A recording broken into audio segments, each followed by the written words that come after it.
Hello everyone, CrystalFissure here. Welcome to another part of Spyro 3 Year of the Dragon. Joining me today for the second time is Joe, aka XX Badass Pro Gamers XX. Finally back. He was in Spyro 2, Magma Cone, in case anyone remembers. And once again he's here with Spyro, which is a good thing because he knows his stuff. Welcome, friend, to Spyro. Thank you, CrystalFissure. It's been a long time, hasn't it? It has, and it's also been the third time we tried to record this. So we've said this this whole banter about 3 times now, because of the failure. I'm not gonna lie. So it does come across as really scripted, but we have to kind of redo it. So fucking hell, doesn't matter. But yes, welcome back. Yes, thank you. Sunny Villa, yeah, this is Sunny Villa. Sunny Villa, yeah. I'm going to listen to this guy first. What's his name? Yep, you'll kick the other guy's butt. The thing is, this level introduces a couple concepts, as we were talking. I was going to talk about. What does he say now? We showed those two bullies. If they hadn't outnumbered me 2 to 1, I would have finished them off ages ago. So, yeah, clearly he's the tough guy. And then quickly I'll talk to him as well, see what this guy has to say. Can you help us hordes of fright. Alright, so the mayor's been kidnapped. So that's the storyline of this level. Now, this level, you know, it's simple, you know what I mean? Like, it's not complicated. It's just a, you know, like a classic kind of first level, you know, a bit like Glimmer in a way. And you've got a few things to say about the culture of this level, of what it's kind of representing. Yeah, you were saying earlier, remember? Yes, the culture in this level actually is very nice because it separates it from a lot of the other Spyro levels, giving it a Roman feel, and how the actual the NPCs and the enemies react with one another. And You're right. Actually, yep. It also introduces, like you said earlier, it introduces the first actual new type of minigame, skateboarding. Yeah, it does. And later on in the game, it actually evolves into snowboarding, I believe. With what, snowboarding? Yes, within the super bonus round. Oh, yeah, the final form. Yeah, it's basically like snowboarding. Yeah, you're right. You're right. That's actually a good point. It's like, what you see is, we'll talk about the skateboarding when we get there. It's because you might as well see it for yourself. But it's quite a good concept. And over there, we have, look at this, I'll show you.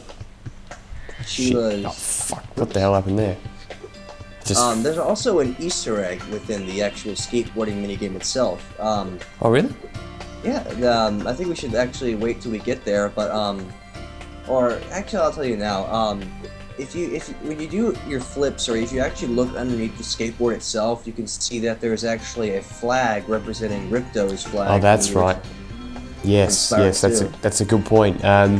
I completely forgot about that actually. There's the whole like Ripto thing, and then also just the names of the moves as well, of the skateboarding moves. But yeah, again, we'll see when we get there. Now, Sheila, we can't go visit Sheila right now. I'm debating whether I'll just do the glitch to get in there anyway, or not. I'm not too sure what I want to do yet. We'll see how it goes. We'll see how we're going for time. It is 2014, so I'm pretty sure everyone knows what to do. But for newcomers, I don't think they know how to unlock Sheila. What, without rescuing her? Yes, from the diabolical moneybags. Yeah, it's he's a shithead moneybags in a way. He's a bloody poacher. He just keeps and abuses animals basically by putting them in cages. Peter would not be happy with this, so the RSPCA, they'd be up in arms about the treatment of animals in Spyro 3. That indeed. Now, also, you may be wondering why I'm going and getting these, and that's because basically, there's a skill point involved. Yeah, skill point. Now, there's like 5 or 6 or maybe 7. Now, actually, Zoe here has something to say, I believe. Each time a fairy zaps you, yep. That means your progress is saved. In any trouble? Yep, thank you. Alright, so yeah, this level, there's more of an emphasis on the challenges and after the level than there actually is doing the level. Like, the level itself, getting to the end of the level is piss easy. you know what I mean? Like it's not even, it's so easy. You know, it's just simple, it's so but short. it's all about the special, you know, the skateboarding really. That's what it's about. And the engine's good too. Yeah, the engine is phenomenal, but the reason why it's so short is because of Insomniac's idea of making short levels. You can actually have more levels. Let's say this level and every other level is like really short. You could have more levels in the game itself. That's a good point. Yeah, that's a good point. In terms of, obviously, Spyro 3 uses a lot of disk space, and I'm pretty sure because of the 700 megabytes. Yeah, exactly. It uses the full CD, and because of the PAL version having language files, they actually couldn't fit all the tracks of Spyro 3 on the game disc. Now let's just quickly talk here, and then we'll continue. Thanks for the help, but I think I would have worn him down in a minute. Gee, these guys are so arrogant. They think that they don't need our help. They're like, you know, I would have caught him earlier. You know, I would have done this. I would have done that. It's like, no, you wouldn't have. That's the Romans for you. That's the Romans for you. Yeah. All right. Now let's talk to Thank you for rescuing Mayor. my town. As mayor, I award you with one of our famous giant chicken eggs. Chicken eggs. Okay. Someone obviously got mixed up here, and then he says something funny after this too. That's Sanders. Yep, that's you know, chicken. You know, Colonel Sanders. I think that's the reference. That's a good one, actually. That's the ugliest chicken I've ever seen. It's the ugliest chicken I've ever seen. Brilliant. I love it. You sound like Yogi Bear. Yogi Bear. That's me. I'm Yogi Fissure. Yogi Fissure. All right.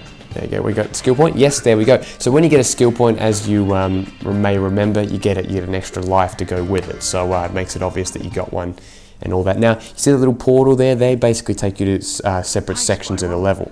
Now, what's Hunter saying? Training arena, and it makes a pretty cool skate park. Care for a test of your I wonder what that lightning bolt on Hunter's He's Flash Gordon. Flash Gordon. Okay. No, not really. I got no idea. Now, interestingly enough, he says this is like an ancient gladiator training arena, which again fits into the Roman theme. But really, what section of this area here looks like it could be a training arena for battling? It only looks like a skate park. It's not like they're trying to fool anyone, you know? Like, this is just a skate park. Well, I mean, there are the training, the warrior posts scattered around this level. Like they're just posts. Like if you go in there, you can see a bunch of them. Like what do you mean? Like warrior? That hallway right there. That hallway. Like Oh, right yeah. Yeah. Good point. I never looked at that. What are they, like wings or something? I believe that it's been forever, but I believe that I think a soldier would take his sword and or his fists and punch each individual spoke pointing out, and it would spin around. Oh, okay. And if you weren't fast enough, it would hit you. But if you were fast enough, you can keep punching or using your sword and knocking back each spinning it around. It's kind of hard to actually describe it, but if you graze it on your skateboard, you can actually make it spin. Oh, right, those things there. Yeah, got you. I was talking about the paintings on the walls, like the wings. They look like wings. Oh, yeah. But, okay, so these things here. Yeah. That is like a training thing. You're right about that. I completely forgot. But actually, I want to show you something really cool here as well. What you can do, you can actually jump up here if you get enough momentum. It's quite cool. It's a little skip, out of bounds skip, so to speak. Now I've got 12 out of 15. And you've got to get 3 more. Alright, let's do it. Shit, what a fail. See those wings there? Like I don't know what they are. They're up there. It's really cool though. They look like lanterns, like specially designed lanterns that fit in with the time and era. But I know what you're talking about. Yeah, those look like they're actually from the era itself. Yeah, that's the thing. It's oh, here we go, up here. See? That's so cool. Yeah, it's kind of, yeah. You just got to get the right kind of like jump, and it's not too difficult. Now I'm also trying to make sure I get all the gems as well people. So yeah, what you do is get the final ones here. Now this first little challenge here is pretty easy. You know, you have unlimited time to do it. Now we'll talk to Hunter again. We'll get an egg. Hey, that was great. The next one's timed, I believe. Yep, that's right. And then after that, there's also another egg for a time, like a Hunter's overall time challenge, I believe. Or Oh. his points within a special time limit. Catch all the Here we go, without where we got- wiping out, and okay. before time runs out, I might be You know what's funny? He wants us to you know do this challenge so he can give us another egg, but really he shouldn't be making us do challenges because I mean he should be just giving us the eggs. We need to collect them. You know their livelihoods are at stake here. You know we need to get the eggs back, and there's Hunter holding back progress. You know it's slightly villainous what he's doing there. God, Hunter. It's the fate of the world, and it's the fate of the dragon realms. You know it's without the babies, next generation of dragons won't. Well, it's actually kind of quite confusing if you really think about it. Like in the intro cutscene of Spyro 1, Spyro mentions that the Forgotten Worlds are is on the other side of the world. So it's basically the Dragon Realms is actually one big world, except the other side of the planet has been left and forgotten. That's right. Hence the name Forgotten Worlds. I mean, the thing is, we have to make as fans quite a lot of assumptions about like the location and geography of the worlds, especially with the whole Spyro 2 thing. Like you know, he comes out and he defeats Nasty Nork, and then it's raining, and then you go to that castle, and that kind of castle is completely absent from Spyro 1. So is that in the Artisan world, or are there more worlds? That's the question. I think it's in Stone Village. But it doesn't look like Stone Hill at all. It doesn't look like Stone Hill at all. I mean, in Spyro 1 it looks like Stone Hill. Oh, fuck. But in Spyro 2, because like there's a glitch where you can basically play in the first cutscene of Spyro 2. You can play the cutscene. Like you can actually run around in the area. And if you look at it, like the castle walls and everything, it looks nothing like Stone Hill. Really, like that castle, you don't see that in Stone Hill. You don't even see that in the Artisan's home. In fact, actually, maybe it's the other side of the Artisan's castle. You know that castle right immediately behind the side of the level in the Artisan's home? Maybe that's where it is. It's on the other side. That's what it could be. Also, if I don't know if I could. It is true. If you pay attention in the cutscenes for Spyro 1 and Spyro 2, that area, that's the same exact cutscene area. So if you look over, you can see a well, and in Stone Hill, you can actually see that there's a well you can go down into, and that actual well is actually representing like the actual Stone Hill level. But then again, if you pay attention inside, like in Spyro 2's intro cutscene and Spyro 3's intro cutscene, there's portals everywhere. Yeah. So they're obviously saying that it's the Artisan homeworld, when technically it's not. It's a mix between the two. That's what I mean. It seems like, yeah, that's what I'm saying. It seems like a hybrid like location rather than it being an actual level. It doesn't seem like it's the bits of it. It's like Stone Hill, but other bits of it are like what's the word? Other bits of it are like the Artisan's home. So it kind of doesn't make much sense, really. I don't know what they were trying to do there, but I don't know. Well, maybe a bit more research should be done to figure out exactly which level it is or where it is located within the series. Maybe, yeah, I'm not too sure. But as we were talking about before the part started, there's actually Spyro 1 runs on a different engine to Spyro 2, as you found out. So, you know, that's one thing. Yeah, so basically Insomniac did a complete restart of the entire engine. And that's why you can tell an obvious difference between Spyro 3 and 2. I mean, Spyro 2 and 1. As Spyro 2 and 3 use the same exact, game engine. Yeah, as we can tell. With the exceptions being, obviously in Spyro 3 they expanded the engine, adding different concepts, different characters, and also fixing the double jump glitch. So, yeah, that's interesting. But the thing is, they must have accidentally fixed the double jump glitch, because I don't think there was ever anything about the double jump glitch in the 2000s, like the early 2000s at all. I don't have any mention of that, Not too think sure. that in Spyro 2, I think Spyro 2 was rushed because Insomniac knew. Not Insomniac. The success of Spyro 1. Sony and Universal were like, oh my god, this game's amazing, we're beating Nintendo, and so they were paying Insomniac thousands, possibly millions of dollars for them to actually like produce this game within a certain amount of time.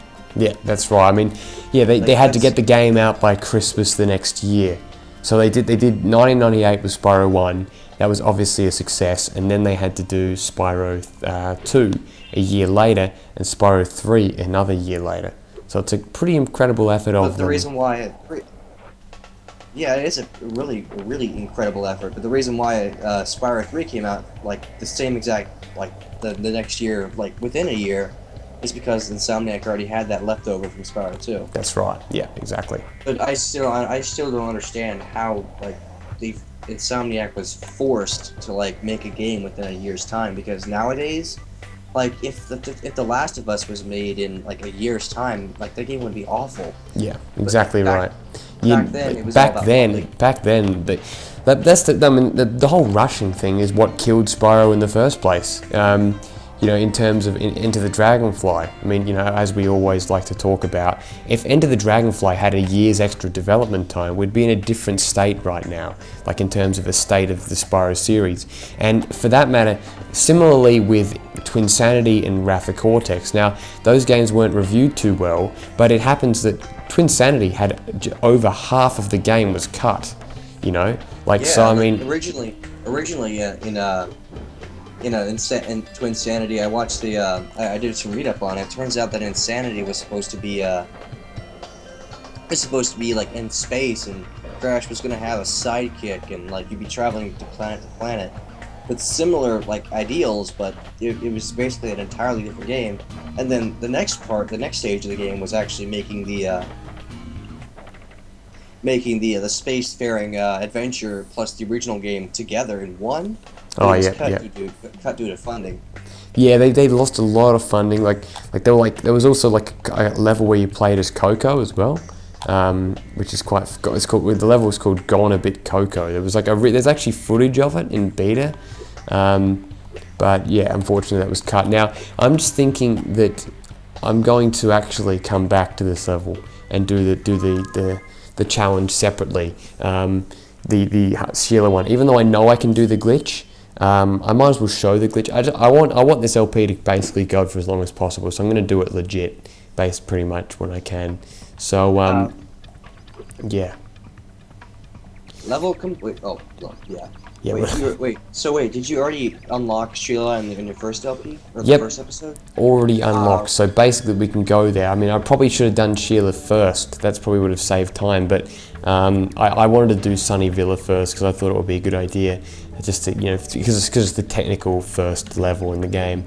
So in the next part, we'll go to Sheila's Alp, and yeah, we should beat that one. Then we can go back to Sunny Villa again.